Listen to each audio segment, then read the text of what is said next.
নমস্কার বন্ধুরা, কেমন আছেন সবাই? নিশ্চয়ই ঠান্ডায় সবাই কাঁপছেন। আমরাও কাঁপছি।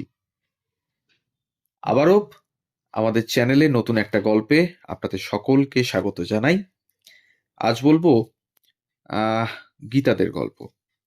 গীতাদে একটু অন্যরকম চরিত্রের মানুষ ছিলেন এবং তার কিছু তথ্য আজ এই গল্পের মাধ্যমে আপনাদের সামনে আমরা তুলে ধরব।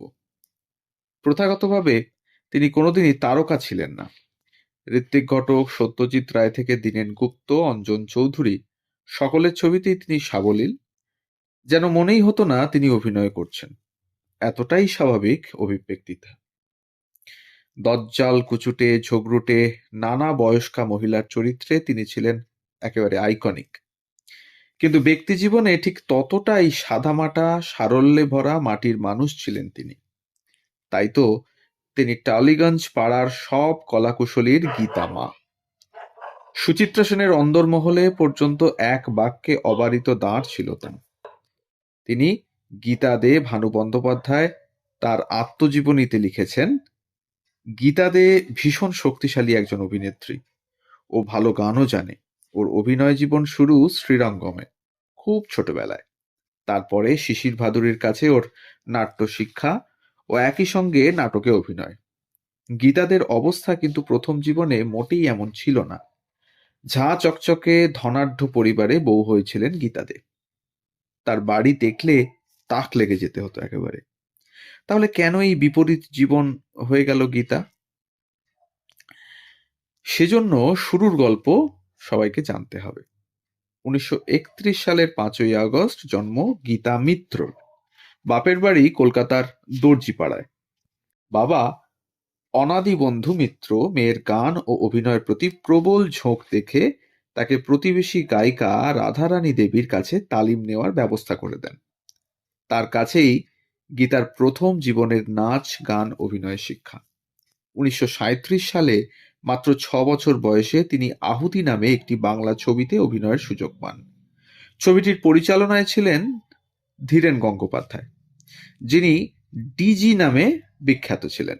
এরপরে গীতাকে দেখা যায় নীরেন লাহিড়ী পরিচালিত দম্পতি এবং সুকুমার দাশগুপ্ত পরিচালিত নন্দিতাতে।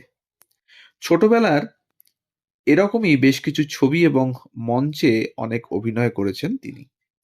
তার বয়স যখন 15, সে সময় কলকাতার তালতলা নিবাসী ব্যবসায়ী অসীম কুমার দের সঙ্গে বিয়ে হয় তাঁর।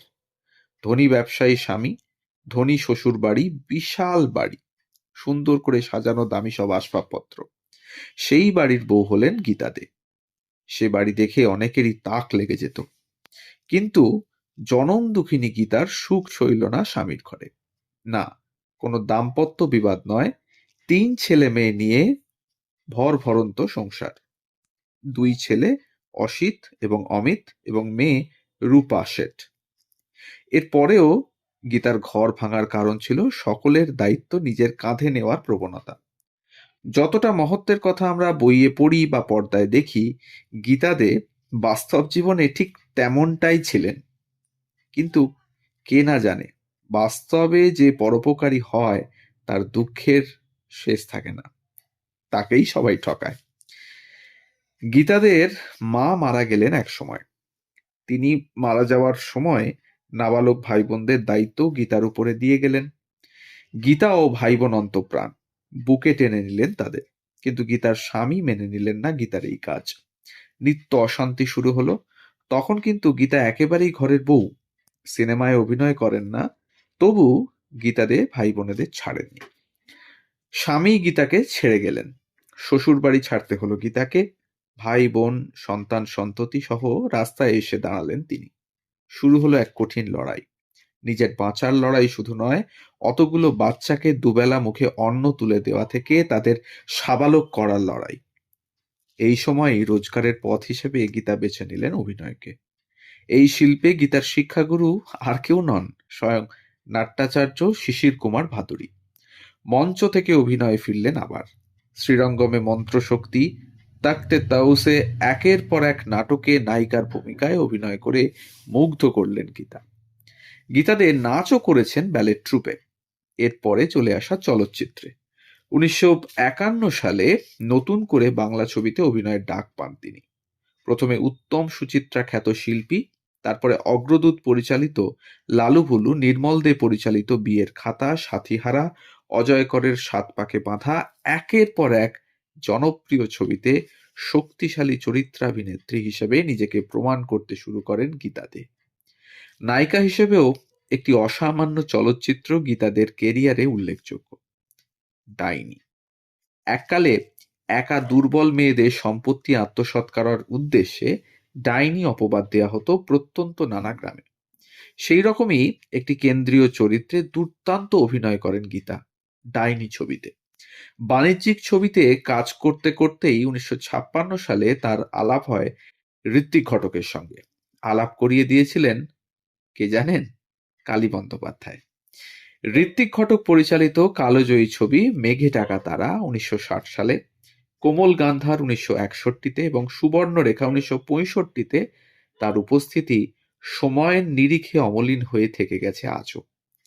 অভিনয় করেছেন সত্যজিৎ রায়ের তিন কন্যা, সমাপ্তিতে, তপন সিনহার হাটে বাজারে যতুগৃহ, এখনই ছবিতে, দীনেন গুপ্তর মর্জিনা আব্দুল্লাহ, নতুন পাতা কিংবা বিজয় বসুর সুবর্ণলতাতেও তার অভিনয় চমকপ্রদ। গীতা দে মানেই যুগের পর যুগ দজ্জাল নারী চরিত্র, আজও মানুষের মনে গেঁথে আছে। অর্ধেন্দু চট্টোপাধ্যায়ের বাবা তারকনাথ ছবিতে সুধা অর্থাৎ সন্ধ্যা রায়ের সেই দজ্জাল মামিমাকে মনে পড়ে, যে সংসারের সব কাজ ভাগ্নিকে দিয়ে করাতো, স্বামী খেদানো বলে চুলের মুঠি ধরত, এমনকি ভাগ্নির মাছের পিসটাও নিজে খেয়ে নিত। পরে সেই মামিমার সম্বিত ফেরে যখন তার বোবা মেয়ে সেই সুধারী ভক্তিতে তারকনাথের কৃপায় কথা কইতে পারে। এমন হাজারো ছবিতে গীতা দে দজ্জাল। অঞ্জন চৌধুরীর বড় বউ ছবিতে গীতা দে শাশুড়ির রোলে। বড় বউকে ধমকানো ডায়লগ, রান্নাঘরের রান্না ফেলে ওই বেজম্মা কার না কার পাপ ছেলেটাকে খাওয়াতে বসেছ, উফ, ভাবতেই পারা যায় না। আবার এই গীতাতে মৌচাক ছবিতে সুলতা চৌধুরীর মা, শেখর চ্যাটার্জির স্ত্রীর চরিত্রে সুযোগ সন্ধানী অথচ অভিজাত মহিলা।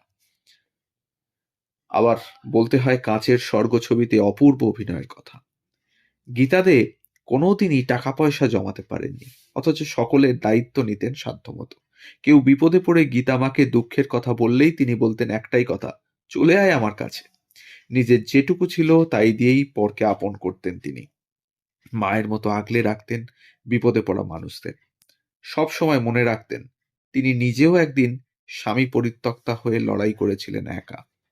একটা সময়ে রত্না ঘোষাল, ইরা ঘোষাল দুই বোনকে গীতা দে আশ্রয় দিয়েছিলেন। এগুলো শুনলে যেন চেনা সিনেমায় দেখা দজ্জাল গীতাদের সঙ্গে বাস্তবের গীতা দেখে মেলানোই যায় না। অথচ দুঃখের বিষয় হলো, গীতাদের যখন প্রয়োজন হলো তখন তার ছেলে মেয়ে, ভাই বোন, বন্ধু স্বজন কেউ তার পাশে দাঁড়ালেন না শেষ জীবনে।